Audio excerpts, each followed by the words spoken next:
Paz do Senhor, professores da nossa Escola Bíblica Dominical, você que exerce essa função tão edificante, tão transformadora, professor? Então que Deus continue te abençoando nessa sua tão sublime vocação, que é o de ensinar, que é o de instruir os seus alunos.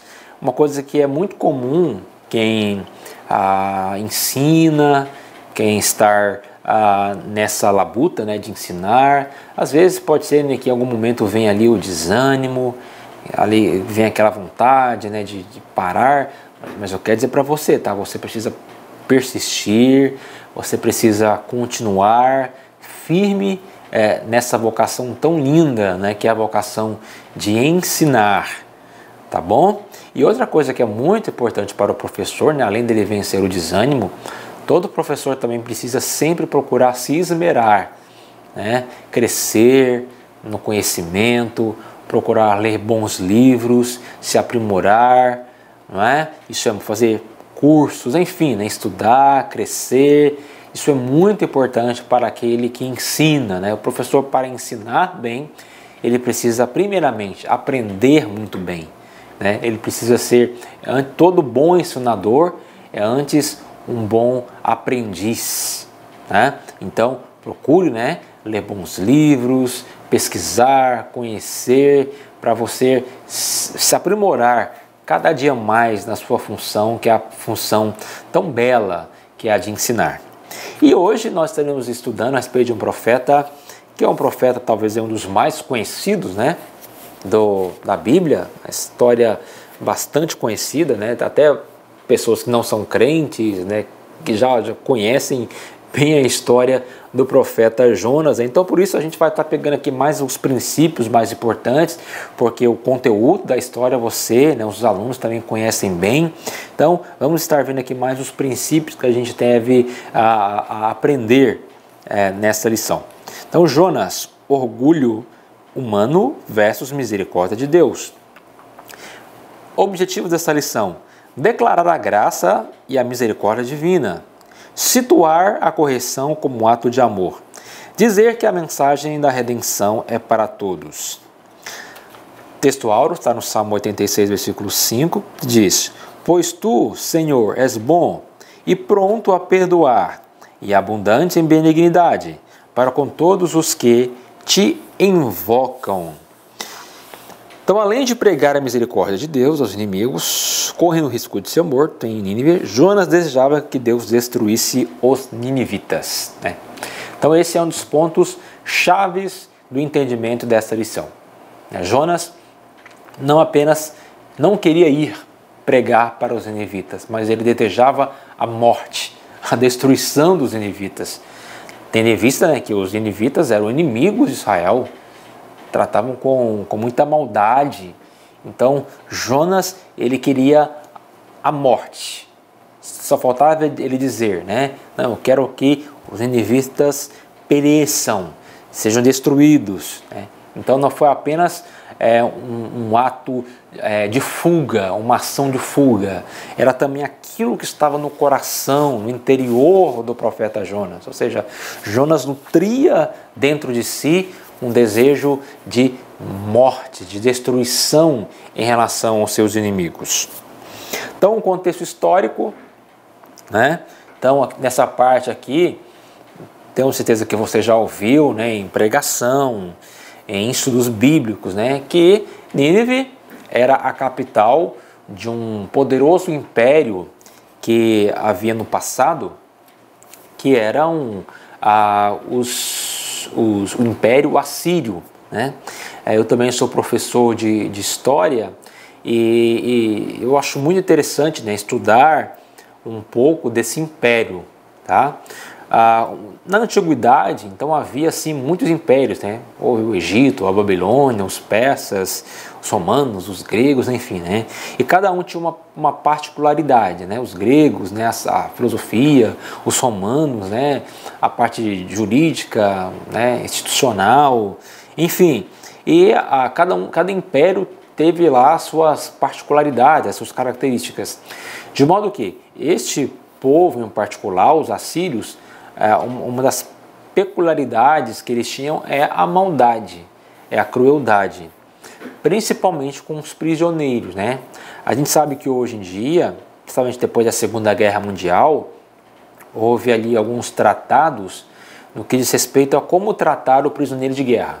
Então tá lá duas nações, né, guerreando, tal, uma nação vai lá, vence outra, consegue pegar então aqueles prisioneiros, levar lá para suas prisões. Então há hoje em dia todo tratados internacionais de como esses prisioneiros devem ser tratados, né? Mas nessa época aqui não havia nenhum tipo de tratado. Então, a maneira como os assírios tratavam os seus prisioneiros era a mais desumana possível. Mais desumana possível, né? Eles, quando chegava lá algum prisioneiro, eles tinham muito prazer em torturar, né? Uma prática muito comum, né? Ela pegar a pessoa e vazar os olhos, né? Arrancar a orelha, arrancar a cartilagem do nariz, tirar as unhas, né? Arrancar as unhas, arrancar a língua, né? Enfim, né? Havia uma tortura. Eles tinham lá também, em Nínive, um muro assim, todo revestido de ossos, né? Pontiagudos, né? E por isso muito cortantes. Então eles pegavam os prisioneiros e esfoliavam os prisioneiros naqueles ossos, de modo a deixar aquela pessoa apenas em carne viva. Imagine só, né? Eles tinham e o golpe de misericórdia era decapitar, né, o prisioneiro. E tem até algumas imagens antigas assim, né, de gravura daquelas antigas, né, que eram feitas de alguns ninivitas meio que jogando entre aspas, né, bola com a cabeça de um decapitado. Então aquele povo era mau, assim, maléfico mesmo, né? Eram cruéis, né? Gostavam de torturar. E foi para esse povo que Deus comissionou o profeta Jonas, né? Então aqui na estrutura, né, na estrutura do livro, primeiro ponto aí, 2.1, chamado e a desobediência de Jonas. Então Jonas, como a gente sabe muito bem da história, né, ao invés de ir para Nínive, Jonas pega o rumo contrário e vai para Tarsis, né? E Deus então, né, ele intervém, né, aqui no tópico de número 2.2, a intervenção de Deus, né, capítulo 1, versículo 4, até o capítulo de número 2, versículo 10, né, essa parte aqui bastante conhecida, né, aquela tempestade, e Jonas então, né, cai ao mar, é tragado por um peixe, né, e, enfim, né, e Deus então, né, faz esse pedido para Jonas, e Jonas se recusa a ir, né, e Deus então, né, Jonas está lá no ventre daquele peixe, mas Deus então, aqui já no tópico de número 2.3, né, Jonas recebeu uma segunda chance. Assim como Deus o perdoou do seu pecado, ele deu uma nova oportunidade.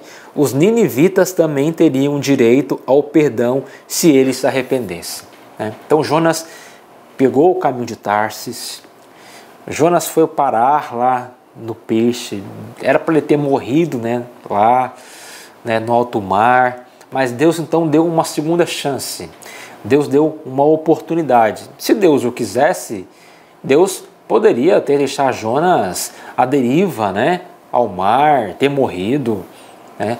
Imagina se Deus agisse assim com Jonas. Dissesse, não, Jonas, olha, eu te dei uma ordem, eu te dei uma instrução para que você fosse pregar para os ninivitas, e você não quis ir, né? E você então, né, veio aquela tempestade, veio aquele mar revolto, então vou usar essa situação para que você morra afogado, para que você pereça, porque você desobedeceu a minha palavra. Mas professor, Deus não é assim. Então Deus estava, né, ensinando ao profeta Jonas, né, durante aquela situação, né, dentro daquele grande peixe, dizendo assim, Jonas, eu também dou uma segunda oportunidade, Jonas. Eu também dou uma segunda chance. Assim como eu estou te dando para você uma segunda chance para você viver, para que você não morra no meio desse mar, né? Estou te dando uma segunda oportunidade. E assim como eu estou te dando essa oportunidade, eu também estou, por isso que eu dei também uma segunda chance para os ninivitas. Tá? Então, Jonas entrou em Nínive e conclamou a nação ao arrependimento. Então, Jonas foi lá, a duras penas, mas pregou a palavra, né? Trouxe a palavra de arrependimento para os ninivitas. Mas Jonas não se deu ainda por convencido, né? E aqui, né, o descontentamento de Jonas é a lição de Deus, que é no capítulo 4, versículo 1 a 11. Seu descontentamento foi tal que chegou a pedir a morte para si, né? Ele ficou tão assim decepcionado como Deus, né, teve a capacidade de dar uma segunda chance, uma segunda oportunidade para os ninivitas. Como é que Deus pode fazer isso com pessoas tão más, tão cruéis, né? Quem sabe o Jonas pensou assim, não, faça isso lá com os edomitas, faça isso lá com os babilônios, tudo bem, agora fazer isso com os assírios, não, eu não consigo compreender como pode isso acontecer. Então Jonas, né, ele pediu a própria morte.